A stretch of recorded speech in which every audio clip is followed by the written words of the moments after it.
जय हिंद, वंदे मातरम। दोस्तों, स्वागत है आपका साधना शिक्षा एजुकेशन प्लेटफॉर्म पर। फ्रेंड्स, सीटेट की प्रिपरेशन के लिए प्रीवियस पेपर बहुत ही कारगर साबित होता है। आज से मैं प्रीवियस पेपर की सीरीज शुरू कर रहा हूं, जिसमें आपको अभी तक यानी 2022 तक जितने भी सीटेट के पेपर हुए, आप लोगों को यहाँ पर विद सॉल्यूशन मिलेगा। फ्रेंड्स, अभी मैं फिलहाल 2021 के पेपर सोल्व करूंगा यहाँ पर, जो कि सभी पेपर ऑनलाइन हुए थे। ठीक है फ्रेंड्स, शुरू करते हैं। फर्स्ट पेपर है, ये पेपर है 1 जनवरी 2022 का। ठीक है, यहाँ आपको सभी विषयों के पूरे पेपर मिल जाएंगे। ठीक है फ्रेंड्स, फर्स्ट क्वेश्चन है, बाल विकास में संवेदनशील अवधि का क्या अर्थ है। यहाँ पहले सीडीपी को सोल्व कर रहे हैं, फिर हिंदी, एसएसटी, संस्कृत, बाकी सभी विषय भी सोल्व करेंगे। ठीक है, क्वेश्चंस को देख लीजिए। बाल विकास में संवेदनशील अवधि का क्या अर्थ है। आप इंग्लिश में अगर देखना चाहे तो इंग्लिश में देख लीजिए। What is mean two of sensitive period in child development. ठीक है, जो क्वेश्चन समझ में नहीं आए वो उसको इंग्लिश में देख लेना। अगर आप इनको खुद से सोल्व करना चाहते हैं तो सीटेट की ऑफिशियल वेबसाइट पे जाइए और वहाँ पे आप इनको डाउनलोड करके सोल्व कर सकते हैं, लेकिन वहाँ आपको थोड़ा टाइम लग सकता है। यहाँ मैं आपको विथ एक्सपीरियंस के साथ सोल्व करवाते हुए चलूंगा। ठीक है फ्रेंड्स, देख लीजिए first question, what is meant by sensitive period in child development. मतलब बाल विकास में संवेदनशील अवधि का क्या अर्थ है। तो चारों ऑप्शन, केवल संज्ञान और सीखने में तेजी से प्रगति से संबंधित अवधि, केवल संज्ञान और सीखने से में प्रगति से संबंधित अवधि। तो देखिए, जहाँ केवल आ जाए किसी ऑप्शन में तो उसमें थोड़ा सा नहीं होने की, मतलब उस ऑप्शन को राइट होने की संभावना बहुत कम होती है। तो ठीक है, दूसरा ऑप्शन है विशिष्ट क्षमताओं के विकास के लिए इष्टतम अवधि। इसको देखते हैं बाद में। बेकाल, जिसमें केवल भाषाई विकास की गति होती है। तो यहाँ भी केवल भाषाई विकास नहीं होते, और भी बहुत कुछ होता है। इसके अलावा चौथा ऑप्शन है बे अवधि, जिसमें शारीरिक वृद्धि अपने चरम पर होती। तो सिर्फ संवेदनशील में सिर्फ शारीरिक वृद्धि की बात नहीं की जाती, बल्कि संवेगात्मक भी बातों की बात होती है। तो यहाँ पर बेटर ऑप्शन कौन सा है, विशिष्ट क्षमताओं के विकास के लिए इष्टतम अवधि, यानी सेकंड ऑप्शन राइट आंसर हो जाएगा। फर्स्ट क्वेश्चन का second option is right answer. Second question की तरफ बढ़ते हैं। सेकंड क्वेश्चन है शिप्लो-कैंडल principle of development states that. तो शिप्लो-कैंडल के यहाँ बारे में पूछा है, यानी विकास को शीर्षगामी सिद्धांत प्रतिपादित करना है। यहाँ पर एक स्टेटमेंट देख रहा है कि विकास को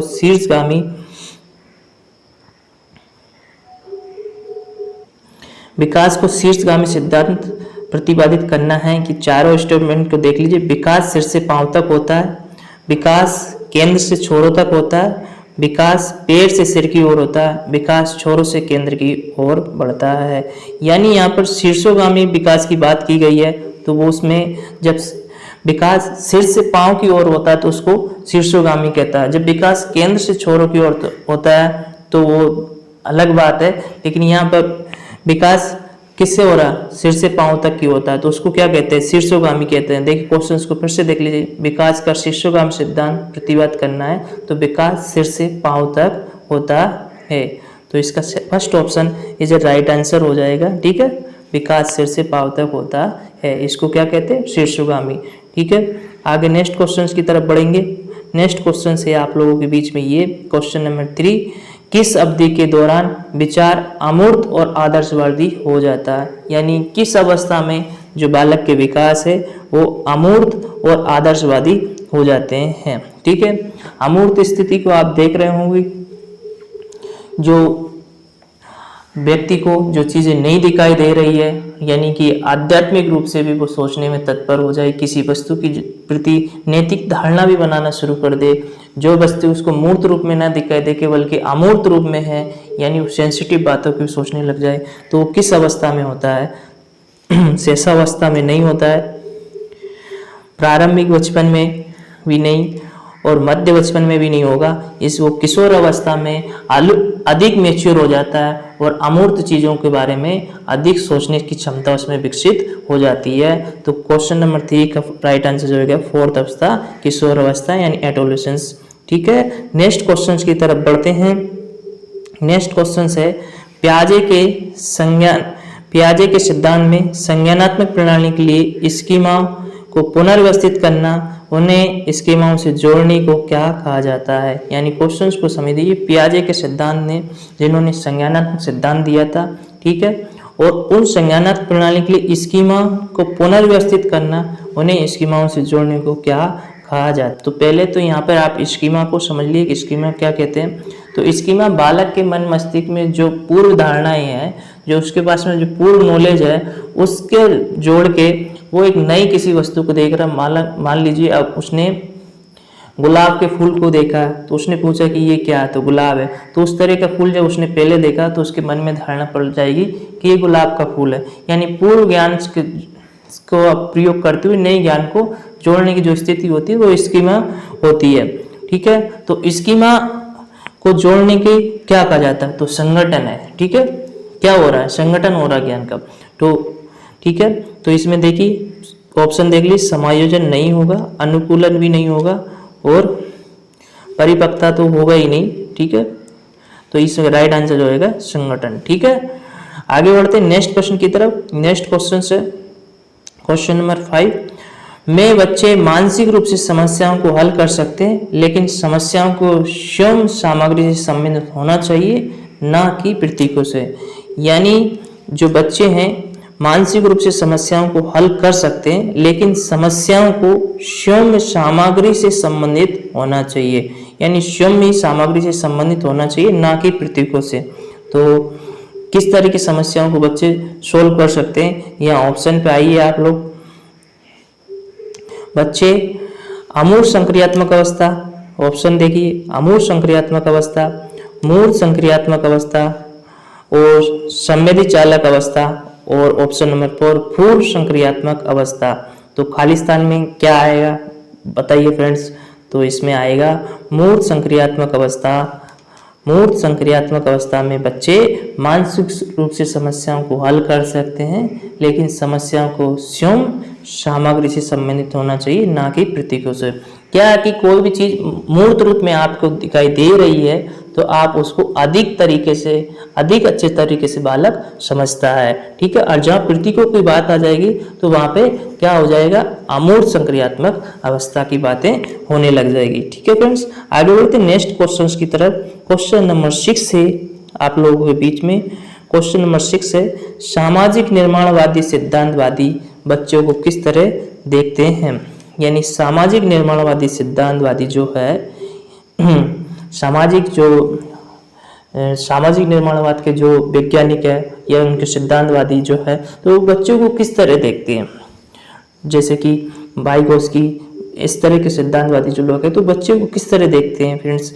ऑप्शन नंबर फर्स्ट है, एक कोरी पट्टी, ज्ञान के निष्क्रिय प्राप्तकर्ता, ज्ञान के निर्माण में शामिल सक्रिय प्राणी और लघु वयस्क। तो किस तरह देखते हैं फ्रेंड्स, चारों ऑप्शन को देख लीजिए। बच्चों को सामाजिक निर्माण सिद्धांतवादी, एक कोरी पट्टी ये नहीं हो सकता, ज्ञान के निष्क्रिय प्राप्तकर्ता तो होंगे ही नहीं, क्योंकि बालक हमेशा सक्रिय रहता है। सक्रिय कोई भी लर्निंग प्रोसेस में सक्रिय होना जरूरी है, तभी अधिगम होगा।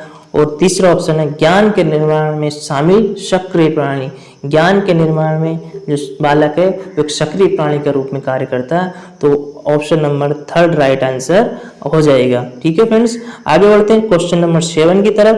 क्वेश्चन नंबर 7 देख लीजिए, छात्रों के बीच संवाद को प्रोत्साहित करना और पहाड़ प्रदान करना किसका उदाहरण है।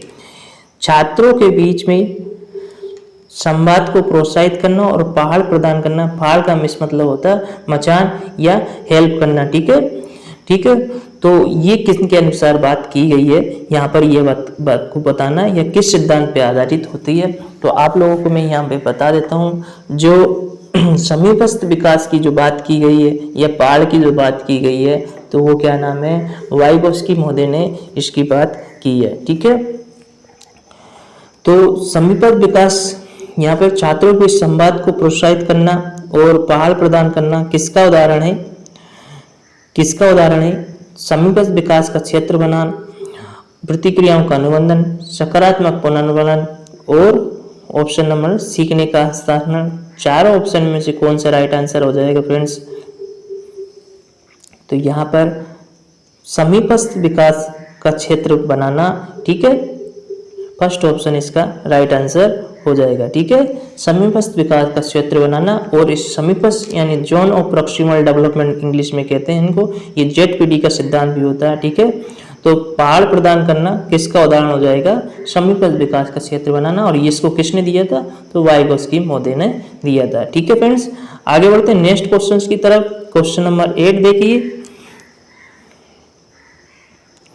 नंबर 8, किसने प्रस्तावित किया कि नया ज्ञान बच्चे के मौजूदा ज्ञान और समर्थन के साथ जानने में सक्षम होने के बीच के अंतर में निर्मित होता है। तो ये बात किसने कही है कि जो मौजूदा ज्ञान है और समर्थन के साथ जानने में सक्षम होने के बीच में अंतर में निर्मित होता है। ठीक है, तो ये बात किसने कही गई है, तो ये बात लेव वाइगोत्स्की ने की। और किस सिद्धांत में बात की गई है, ये जोन ऑफ प्रॉक्सिमल डेवलपमेंट में बात की है। तो इसका फर्स्ट ऑप्शन ही राइट आंसर हो जाएगा। अपन बाकी के ऑप्शन फिर भी देख लेते हैं। ठीक है, जीन पियाजे ने संज्ञानात्मक विकास की बात की गई है, और हावर्ड गार्डनर ने बहुबुद्धि सिद्धांत की बात की गई है, और इवन पावलोव ने क्या नाम है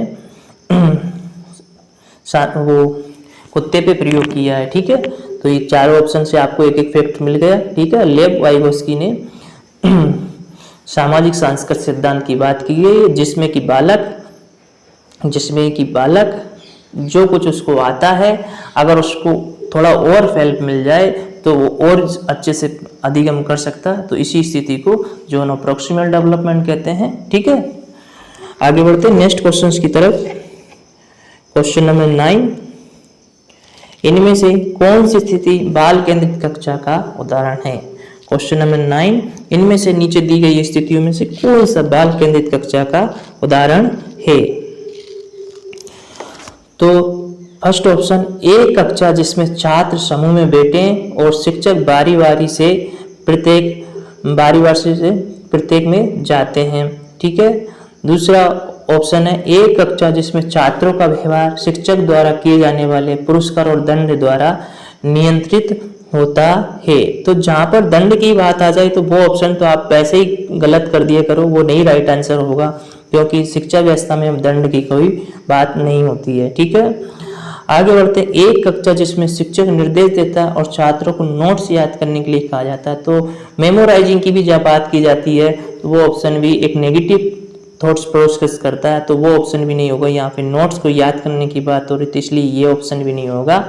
और फोर्थ ऑप्शन है, एक कक्षा जिसमें छात्र जो चाहे करते हैं जबकि शिक्षक उन्हें चुपचाप देखता है।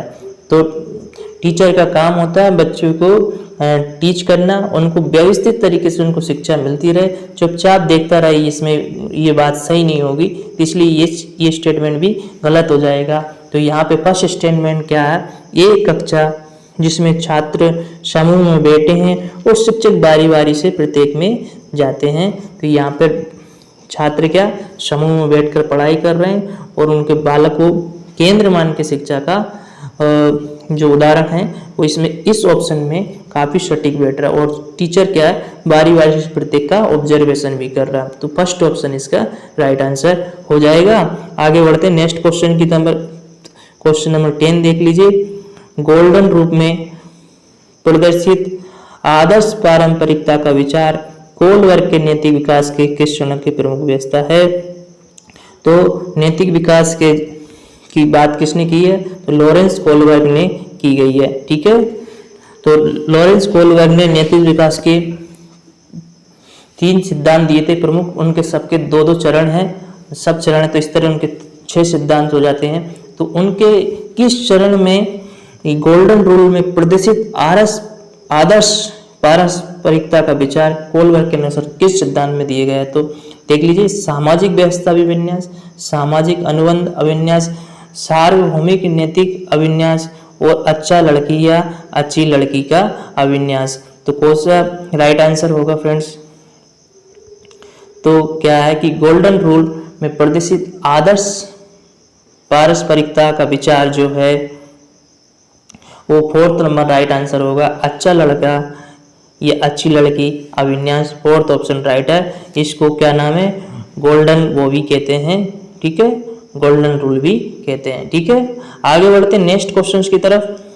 क्वेश्चन नंबर 11, हावर्ड गार्डनर के अनुसार बुद्धि क्या है? अभी मैंने बोला था हावर्ड गार्डनर ने बहुबुद्धि सिद्धांत की बात की गई है, तो हावर्ड गार्डनर के अनुसार बुद्धि क्या है? व्यवहार में सकारात्मक परिवर्तन, व्यवहार में नकारात्मक परिवर्तन, तो नकारात्मक तो है ही नहीं है। ठीक है, मूल उत्पादों का उत्पादन करने की क्षमता, तो ये भी नहीं है। और ऑप्शन नंबर 4, कहीं विशिष्ट क्षमताओं का एक समूह है। तो ये बात इन्होंने जब इनके जो बहुबुद्धि सिद्धांत है उस काफी सटीक बैठ रही है, कहीं विशिष्ट क्षमताओं का एक समूह होना। 4th ऑप्शन राइट आंसर आ जाएगा। आगे बढ़ते हैं नेक्स्ट क्वेश्चन की तरफ। क्वेश्चन नंबर 12 देखिए, 2 स्टेटमेंट्स यहाँ पर दे रखे हैं।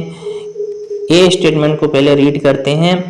शिक्षकों को मानकीकृत पाठ्यक्रम, शिक्षा शास्त्र और मूल्यांकन के तरीकों का पालन करना चाहिए। बिल्कुल सही बात है।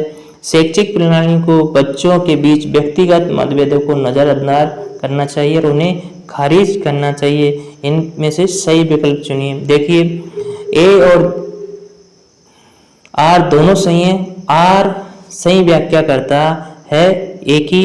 आगे देखते हैं, ए और आर दोनों सही हैं लेकिन आर सही व्याख्या नहीं करता ए की। ए सही है लेकिन आर गलत है।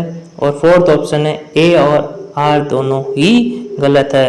तो यहाँ पर ठीक है, दोनों ही स्टेटमेंट गलत है। शिक्षकों को मानकीकृत पाठ्यक्रम, फिर से मतलब रीड कर लेते हैं। शिक्षकों को मानकीकृत पाठ्यक्रम, शिक्षा शास्त्र और मूल्यांकन के तरीकों का पालन करना चाहिए।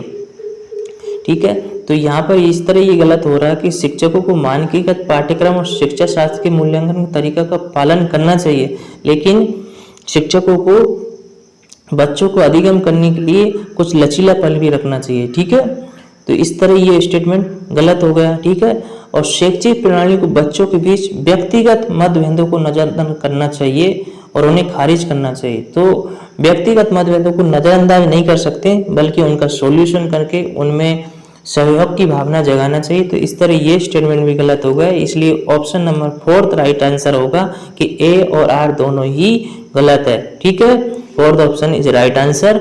आगे बढ़ते हैं नेक्स्ट क्वेश्चन की तरफ। क्वेश्चन नंबर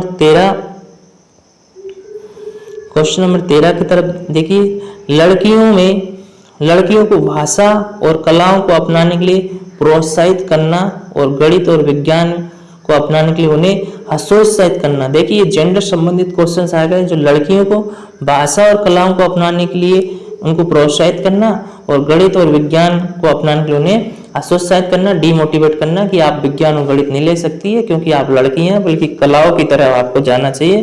तो ऐसा स्टेटमेंट क्या है कि जेंडर रूढ़िवादिता को बढ़ाता है, ये जेंडर से संबंधित ये बात हो रही है। तो क्वेश्चन नंबर, तो जेंडर समानता में इसकी बात होने नहीं, तो ये तो पहले ही गलत हो जाएगा। सेकंड ऑप्शन जेंडर स्थिरता, तो जेंडर स्थिरता की भी यहाँ बात नहीं हो रही है। ठीक है, तो जेंडर भेदभाव, ठीक है, बिल्कुल जेंडर सशक्तिकरण की भी नहीं है, जेंडर भेदभाव हो रहा है। ठीक है, ठीक है, option number 3rd right answer हो जाएगा। ठीक है, क्वेश्चन नंबर 14 की तरफ बढ़ेंगे। क्वेश्चन नंबर 14 देख लीजिए, निम्नलिखित में से कौन सा कथन सामाजिक रचनात्मक दृष्टिकोण के अनुसार भाषा और विचार के बीच संबंध का सही वर्णन करता है? यहाँ पर भाषा और विचार के संबंध में क्वेश्चन आया। देखिए, कौन सा सामाजिक रचनात्मक दृष्टिकोण है जो भाषा और विचार के संबंध का सही वर्णन करता है? फर्स्ट ऑप्शंस को देखिए, भाषा विचार निर्धारित करती है, ये स्टेटमेंट राइट नहीं है। ठीक है, विचार भाषा द्वारा शासित और निर्देशित होता है। ठीक है, ये स्टेटमेंट भी नहीं है। आगे नेक्स्ट स्टेटमेंट देखते हैं, भाषा और विचार के बीच संबंध द्विदिशात्मक है। ठीक है, यानी कि दोनों के बीच में दो दिशात्मक संबंध है। भाषा और विचार स्वतंत्र संज्ञानात्मक क्षमताएं है, तो ये स्टेटमेंट भी सही नहीं है। ठीक है, भाषा और विचार के बीच संबंध द्विदिशात्मक है, उत्तर ठीक option number 3rd right answer हो जाएगा। ठीक है, आगे बढ़ते हैं नेक्स्ट क्वेश्चन की तरफ। नेक्स्ट क्वेश्चन 15 है, the ensure focus on assessment of learning rather than assessment of learning is important to include. देखो क्वेश्चन क्या कह रहा है, क्या कह रहा है क्वेश्चन, सीखने के आकलन के बजाय सीखने के लिए आकलन पर ध्यान केंद्रित करना सुनिश्चित करने के लिए इसमें क्या शामिल करना महत्वपूर्ण है। यानी सीखने के लिए आकलन के बजाय सीखने के लिए आकलन पर ध्यान केंद्रित करना सुनिश्चित करने के इसमें क्या शामिल करना महत्वपूर्ण होगा।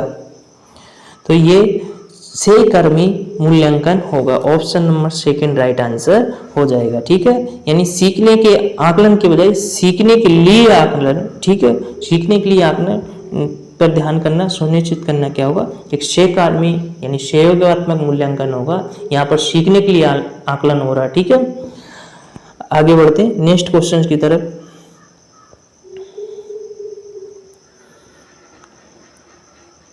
इन्होंने स्टेटमेंट दे रखे थे तो उसके अनुसार है, तो इसका सेकंड ऑप्शन राइट आंसर होगा। ठीक है, ये पहले मैं राइट आंसर बता देता हूँ।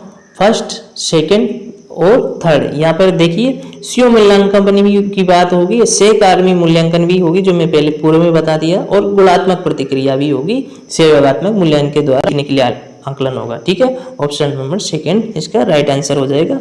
ठीक है, आगे बढ़ते नेक्स्ट क्वेश्चन की तरफ। क्वेश्चन नंबर 16 देखिए, निम्नलिखित में से कौन सी प्रथा शिक्षा में समावेशन को बढ़ावा देती है। कौन सी प्रथा है जो शिक्षा में समावेशन को बढ़ावा देती है। बहुत ही अच्छा क्वेश्चन है। छात्रों को शारीरिक दंड, मैं पूर्व में ही बता गया कि जब दंड की बात आ जाए तो वो ऑप्शन राइट नहीं होगा। ठीक है, प्रतियोगी परीक्षाओं के लिए सीखना, ये भी नहीं है। ठीक है, सीखना जीवन पर्यंत चलता है, सिर्फ प्रतियोगी परीक्षाओं के लिए क्या, जीवन के हर मोड़ के लिए सीखना चाहिए।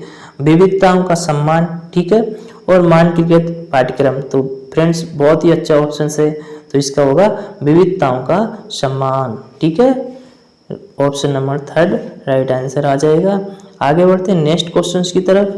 क्वेश्चन नंबर 17, निम्नलिखित में कौन सी दिव्यांगता ध्यान देने और कार्य में लंबी अवधि की भागीदारी को बनाए रखने की चुनौती का कारण बनती है। यानी दिव्यांगता को ध्यान देने और कार्य में लंबी अवधि की भागीदारी यानी सहयोग या पार्टिसिपेट रखने की चुनौती का कारण कौन सा कारण बनता है। तो क्वेश्चन नंबर 17 को देखिए, ध्यान अवधान अतिक्रियाशीलता विकार। ठीक है, दिव्यांगता के यहाँ पर अर्थ है डिसेबिलिटी, है ना। ठीक है, बालक के अंदर डिसेबिलिटी होती है। अब आजकल जो विकलांग बालक होते हैं उनको दिव्यांग शब्द से संबोधन किया जाता है। तो दिव्यांगता को ध्यान देने यानी ध्यान की कमी के लिए कार्य को लंबी अवधि की भागीदारी को बनाए रखने में किन किन चुनौतियों किन किन परेशानियों का कारण बनता है। तो ध्यान अवधान अतिक्रियाशीलता विकार, लेखन वैकल्प, पठन वैकल्प, और ऑप्शन नंबर 4 है दृष्टि क्षति। तो यहाँ पर फर्स्ट ऑप्शन है, ध्यान की बात हो रही है, तो फर्स्ट ऑप्शन इसका राइट आंसर आ जाएगा। ध्यान अवधान अतिक्रियाशीलता विकार, first option is right answer. आगे बढ़ते हैं नेक्स्ट क्वेश्चन की तरफ। नेक्स्ट क्वेश्चन है, विभिन्न भाषाई पहचान वाले शिक्षार्थियों वाली कक्षा में एक शिक्षक को किसका अभ्यास कराना चाहिए। यानी विभिन्न बहुभाषी कक्षा है तो उन शिक्षार्थी वाली कक्षा में एक टीचर को किसका अभ्यास कराना चाहिए, बहुभाषावाद का, अलगावाद का, नामीकरण का, और फोर्थ ऑप्शन है रूढ़िवादिता का। तो इसका फर्स्ट ऑप्शन इसका राइट आंसर हो जाएगा। तो ऐसी कक्षा में बहुभाषावाद का अध्ययन कराना चाहिए। ठीक है, और अभ्यास कराना चाहिए। आगे बढ़ते हैं नेक्स्ट क्वेश्चन की तरफ। क्वेश्चन नंबर 19, संचार के लिए बहुमाध्यम के उपयोग से निम्नलिखित में से किसके समावेशन में मदद मिलेगी। यहाँ पर संचार के लिए बहुमाध्यम के उपयोग में निम्नलिखित में से किसके समावेशन में मदद मिलेगी। ठीक है, यहाँ पे संचार उपकरणों की बात की जा रही है और उसके माध्यम से किन किन क्षेत्रों में मदद मिलेगी। ठीक है, क्वेश्चन नंबर 19 को आंसर क्या होगा फ्रेंड्स। पहले ऑप्शन देख लीजिए, बौद्धिक चुनौतियों का क्षेत्र। ठीक है, इसमें भी आपको हेल्प मिलेगी। प्रतिभाशाली छात्र, संलग्नता वाले छात्र, और पठन वैकल्प वाले छात्र। तो लगभग चारों ऑप्शन यहाँ पर राइट दिखाई दे रहे हैं। तो फोर्थ ऑप्शन इसका राइट आंसर होगा, ए, सेकेंड, थर्ड, फोर्थ। ठीक है, आगे बढ़ते हैं नेक्स्ट क्वेश्चंस की तरफ।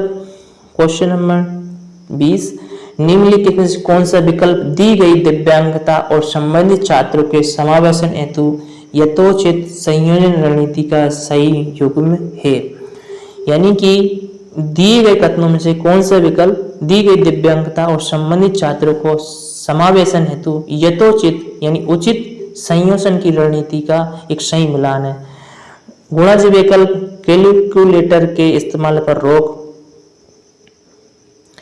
दूसरा है पैटर्न विकल्प लिखने के लिए लंबे लंबे निबंध देना। ठीक है। तीसरा विकल्प है दृश्य हानि पाठ को पढ़ाने के लिए सॉफ्टवेयर प्रदान करना। और शोलनता दृश्य अधिभार बढ़ाना। कौन सा ऑप्शन राइट होगा फ्रेंड्स? देखिए क्वेश्चंस को एक बार फिर से समझ लीजिए। निम्नलिखित में कौन सा विकल्प दी गई दिव्यांगता को बाधित दिव्यांगता से संबंधित छात्रों के समावेशन हेतु यथोचित संयोजन रणनीति का संयोग है। ठीक है। तो गुणज वैकल्पिक के लिए कैलकुलेटर का इस्तेमाल पर रोक।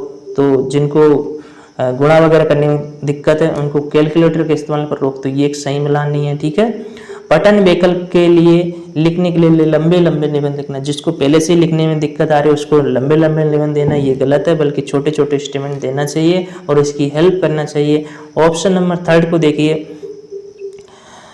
दृष्टि हानि यानी जिसको दिखाई देने में दिक्कत है तो उनको लिए क्या करना चाहिए? पाठ को पढ़ने के लिए सॉफ्टवेयर प्रदान करना। ठीक है। पाठ को पढ़ने के लिए सॉफ्ट चीजें या सॉफ्टवेयर संबंधित चीजें प्रदान करना। ठीक है। तो ये ऑप्शन राइट आंसर दिखाई दे रहा है, तो ऑप्शन नंबर 3 चीजें हो जाएगी। ठीक है।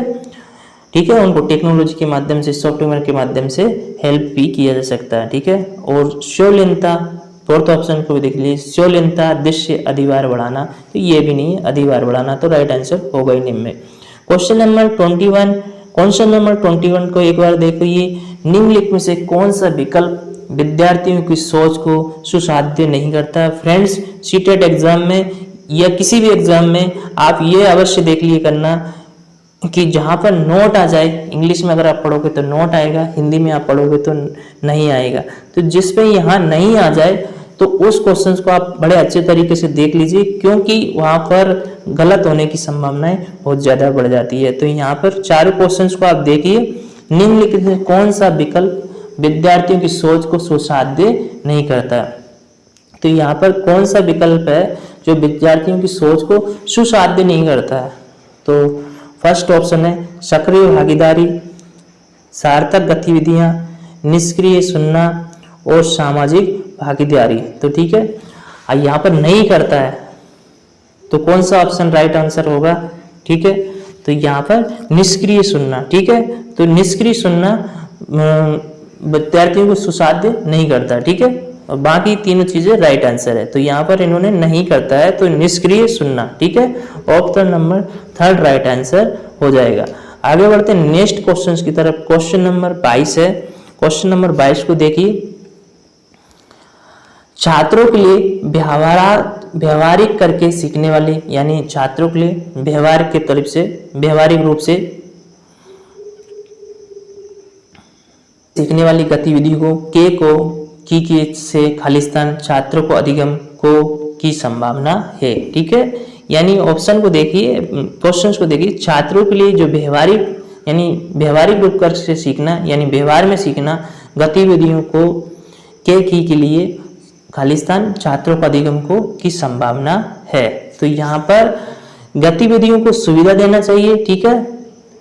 और छात्रों को अधिगम को बढ़ने की संभावना, अगर उनको हम सुविधाएं देंगे व्यवहार में और प्रयोग करके सीखने के लिए, तो बिल्कुल अधिगम बढ़ने की संभावना सबसे अधिक रहेगी। तो option number 2 option right answer हो जाएगा। ठीक है। यहाँ पर ज्यादा डिस्कस करने की आवश्यकता ही नहीं है। क्वेश्चन नंबर 23 को देख लीजिए। क्वेश्चन नंबर 23, अधिगम के संदर्भ में निम्नलिखित में से कौन सा कथन सही है? ठीक है। मैं पहले ये बताया था कि जो नहीं नोट आ जाए तो वहां पे थोड़ा ज्यादा सक्रिय हो जाइए, और जहां पर सही आ जाए तो वहां पे भी थोड़ा सक्रिय अधिक हो जाइए। ठीक है। यहाँ पर सही है, तो इन चारों ऑप्शन में से एक ऑप्शन सही है, उसको सही को फाइंड आउट करना है। ठीक है। क्वेश्चन नंबर 23 को एक बार पुनः देखिए। ठीक है। तो इसके ऑप्शन को देख लीजिए कौन सा इसमें सही है। छात्रों को सबसे अच्छा तब सीखने में उन छात्र सबसे अच्छा तब सीखते हैं जब वे उन गतिविधियों में भाग लेते हैं जो उनके संदर्भ से संबंधित होती है। ये बात सच है, ठीक है। और छात्र सबसे अच्छा तब सीखते हैं जब वे उन गतिविधियों में भाग लेते हैं जो उनके संदर्भ से संबंधित नहीं होती है। यानी अगर गतिविधियों से संबंधित नहीं होगी तो वो कैसे अधिगम करेंगे, ठीक है। तो ये ऑप्शन तो गलत हो गया आपका। और ऑप्शन नंबर 3, जब छात्र अर्थहीन गतिविधियों में भाग लेते हैं, जहाँ अर्थहीन की बात हो गई तो ये तो बिल्कुल होगा ही नहीं। और फोर्थ ऑप्शन है, यांत्रिक गतिविधियों में भाग लेने पर छात्र सबसे अच्छा सीखते हैं। तो यहाँ सिर्फ यांत्रिक गतिविधियों की बात नहीं होगी, और भी अदर एक्टिविटी भी होती है। तो यहाँ पर सबसे बेटर ऑप्शन ये, छात्र सबसे अच्छा तब सीखते हैं जब वे उन गतिविधियों में भाग लेते हैं जो उनके संदर्भ से संबंधित है। बिल्कुल आपने देखा, जो चीज़ें आपके विषय से संबंधित अगर व्यवहार में भी आपको मिल रही है तो आप अधिक अधिगम करेंगे। तो इस हिसाब से first option is a right answer, ठीक है। आगे बढ़ते हैं क्वेश्चन नंबर 24 की तरफ। क्वेश्चन नंबर 24 देखिए, एक नए विषय का परिचय देते समय शिक्षक से ऐसे प्रश्न पूछने चाहिए जो एक मतलब नए विषय की जब परिचय दे रहे हैं, इंट्रोड्यूस करा है, तो शिक्षक को ऐसे प्रश्न बच्चों से पूछना चाहिए जो चाहिए। तो यहाँ पर कौन से प्रश्न पूछना चाहिए देख लीजिए, आप भी भविष्य के टीचर है। छात्रों को पूरी तरह अपरिचित क्षेत्र से हो, तो ये तो होगा ही नहीं। छात्रों से अपरिचित क्षेत्र से प्रश्न क्यों पूछना चाहिए, बेकार है वो तो।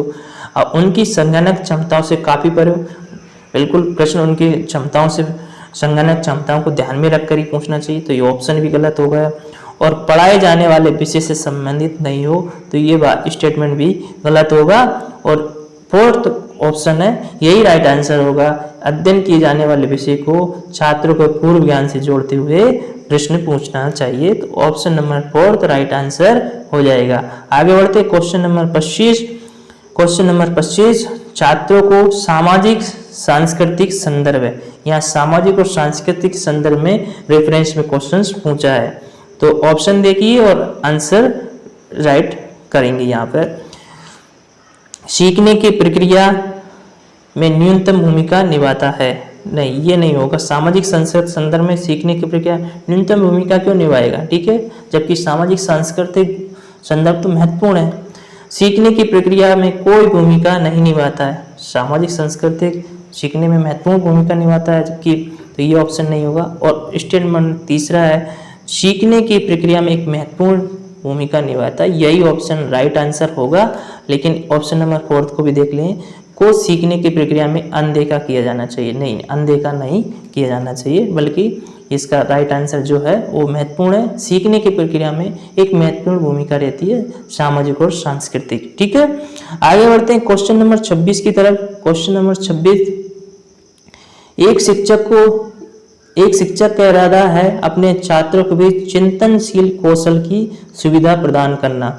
एक क्या है, शिक्षक का इरादा है, इच्छा है कि भी अपने छात्रों को भी चिंतनशील कौशल की सुविधा प्रदान करना है। उसके लिए उसे क्या करना चाहिए, ठीक है, ठीक है, तार्किक सोच या चिंतनशील सोच को डेवलपमेंट करने के लिए उसको क्या करना चाहिए, ठीक है।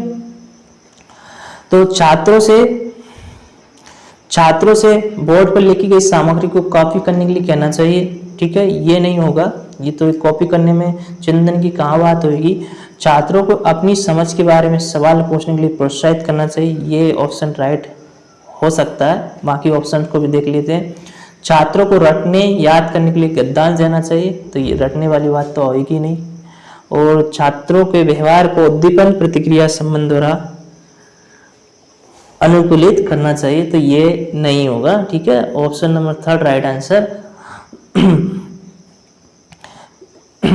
4th भी नहीं होगा, 3rd भी नहीं होगा, 2nd राइट आंसर होगा। छात्रों को अपनी समझ के बारे में सवाल पूछने के लिए प्रोत्साहित करना चाहिए। देखो किसी भी क्लास में तार्किक चिंतनशील जब भी डेवलपमेंट होगी जब छात्र अपनी समझ पे जो भी उनके मन मस्तिष्क में आया उस तरह के प्रश्न पूछने के लिए प्रोत्साहित रहेंगे, ठीक है, हमेशा तत्पर रहेंगे। तो इस तरह से 2nd ऑप्शन बेटर ऑप्शन होगा, ठीक है। आगे बढ़ते हैं नेक्स्ट क्वेश्चन की तरफ। नेक्स्ट क्वेश्चन है क्वेश्चन नंबर 27, एक शिक्षक को निम्न में से क्या करना चाहिए, ठीक है। एक टीचर को क्या करना चाहिए फ्रेंड्स, आप भी भविष्य के टीचर है तो इसको तो बेटर अंडरस्टैंड करेंगे। फर्स्ट ऑप्शन है, छात्रों को स्वयं अपनी त्रुटि की पहचान करने के लिए हतोत्साहित करना चाहिए। ठीक है, तो ये नहीं होगा, हतोत्साहित की बात कहीं आती नहीं है। ठीक है, छात्रों द्वारा की गई भ्रांतियों को नजरअंदाज करना चाहिए। ठीक है, नहीं, भ्रांतियों को नजरअंदाज नहीं करना चाहिए, बल्कि उन भ्रांतियों को दूर करते हुए आगे बढ़ना चाहिए। छात्रों की भ्रांतियों को मजबूत करना चाहिए, नहीं नहीं, उन भ्रांतियों को मजबूत क्यों करना है, बल्कि उनको खारिज करना है। ठीक है, और छात्रों को अपनी त्रुटियों को स्वयं ठीक करने के लिए फाड़ प्रदान करना चाहिए, बिल्कुल मदद करना चाहिए। फाड़ प्रदान क्या, मदद करना चाहिए। ठीक है, हेल्प। ठीक है, छात्रों की जो भी उनकी त्रुटि हैं उनको स्वयं ठीक करने के लिए मदद करना चाहिए, ये बेस्ट ऑप्शन होगा। Fourth option is a right answer. आगे बढ़ते हैं नेक्स्ट क्वेश्चन के नेक्स्ट क्वेश्चन, क्वेश्चन नंबर 28। एक छात्र परीक्षा से पहले बहुत घबराया हुआ है और उच्च स्तर की चिंता महसूस कर रहा है। उसको इस भावनात्मक स्थिति का क्या प्रभाव पड़ने की संभावना है? जो क्या एक स्टूडेंट है, परीक्षा से पहले बहुत घबराया हुआ है ना, और उच्च स्तर की चिंता महसूस कर रहा है, और उसकी इस भावनात्मक स्थिति है, जो इमोशनल स्थिति है, उसको प्रभाव पड़ने की क्या क्या संभावना, क्या क्या हो सकता है ऐसी घबराई हुई स्थिति में। ठीक है, तो ये ऑप्शन है आप लोगों के बीच में।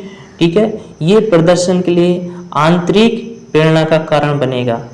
ऑप्शन नंबर सेकंड है, इसका परीक्षा में उसके प्रदर्शन पर कोई प्रभाव नहीं पड़ेगा। नहीं नहीं, अगर घबराया हुआ स्टूडेंट है तो उसको प्रभाव तो पड़ेगा, ये ऑप्शन भी गलत है।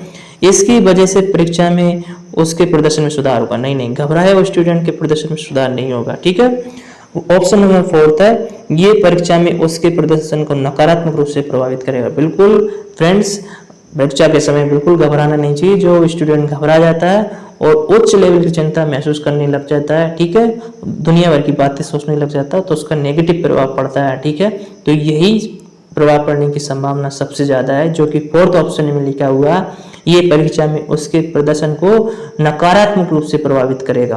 Fourth option is a right answer. आगे बढ़ते हैं नेक्स्ट क्वेश्चन की तरफ। निम्नलिखित में से कौन सा, क्वेश्चन नंबर 29 है, निम्नलिखित में कौन सा प्रेरणा के स्रोत और प्रेरणा के प्रकार का सही मिलाप युग्म है? ठीक है, यहाँ पर प्रेरणा के स्रोत और प्रेरणा के प्रकार का सही मिलान कौन सा युग्म है? तो क्वेश्चन नंबर 29, जिज्ञासा यानी आंतरिक प्रेरणा, ये सही हो सकता है। लेकिन आगे देख लेते हैं, समकक्षियों की सराहना, तो ये समकक्षियों की सराहना किसी दूसरे से की जाती है, तो ये आंतरिक प्रेरणा नहीं होगी। शिक्षक की प्रशंसा आंतरिक प्रेरणा, टीचर की प्रेरणा आंतरिक प्रेरणा नहीं होगी। ठीक है, मैच में ट्रॉफी, ये भी आंतरिक प्रेरणा नहीं होगी, बल्कि जिज्ञासा हमारे मन मस्तिष्क में अंदर से आती है, तो यही एक आंतरिक प्रेरणा का विशेष उदाहरण होगा और सही मिलान भी होगा। ठीक है, क्वेश्चन नंबर 29 का फर्स्ट ऑप्शन राइट हो जाएगा, जिज्ञासा आंतरिक प्रेरणा। लास्ट क्वेश्चन है child development and pedagogy section का, क्वेश्चन नंबर 30, निम्नलिखित में कौन सा विकल्प किसी संप्रदाय की समझ को सुसाध्य नहीं करेगा? यानी जिसे जो दिए गए विकल्प है उसको संप्रदाय को कनेक्ट करने के लिए सुसाध्य नहीं करेगा। देखिए चारों ऑप्शंस को देख लीजिए, आपको आंसर अपने आप निकल जाएगा। छात्रों को शिक्षक द्वारा दी गई नोट से उत्तरों की प्रतिलिपि बनाने के लिए कहना। ठीक है, छात्रों से, इस ऑप्शन को बाद में देखेंगे, छात्रों से उस संप्रदाय को अपने शब्दों में समझाने के लिए कहना, ये बात सही है, ऐसा करना चाहिए। और विद्यार्थियों को विशिष्ट उदाहरणों से सिद्धांत बना के कहना चाहिए, ऐसा भी करना चाहिए। ठीक है, छात्रों में विभिन्न स्थितियों के बीच समरूपक उत्पादन करने के लिए भी कहना चाहिए, ऐसा भी करना चाहिए। यहाँ पर देखिए प्रश्न को समझ लीजिए, क्वेश्चन में आकर पूछा क्या, निम्नलिखित में कौन सा विकल्प किसी संप्रदाय को समझ को सुसाध्य यानी सही तरीके से नहीं करेगा? तो क्या है कि देखो इसमें नहीं पूछा है, तो राइट आंसर हो जाएगा छात्रों को शिक्षक द्वारा दिए गए नोट से उत्तरों की प्रतिलिपि बनाने के लिए कहना। ठीक है, ये ऐसा नहीं करना चाहिए। ठीक है, फर्स्ट ऑप्शन इसका राइट आंसर हो जाएगा। तो ठीक है फ्रेंड्स, यहाँ पर आपने सुपर फास्ट तरीके से या थोड़ा समझते हुए CDP को सोल्व किया। आपको इसी तरह पूरा पेपर मिलेगा। ठीक है, 2021 से लेकर 2011 तक के सभी पेपर यहाँ पर सॉल्व मिलेंगे, और मैं आपको भरोसा दिला सकता हूँ कि अगर आप ये सब पेपर सॉल्व करते हैं तो आपके CTET फर्स्ट अटेम्प्ट में ही क्वालिफाइड हो जाएगा। ठीक है फ्रेंड्स, मिलते हैं नेक्स्ट पेपर के साथ, तब तक के लिए जय हिंद, वंदे मातरम।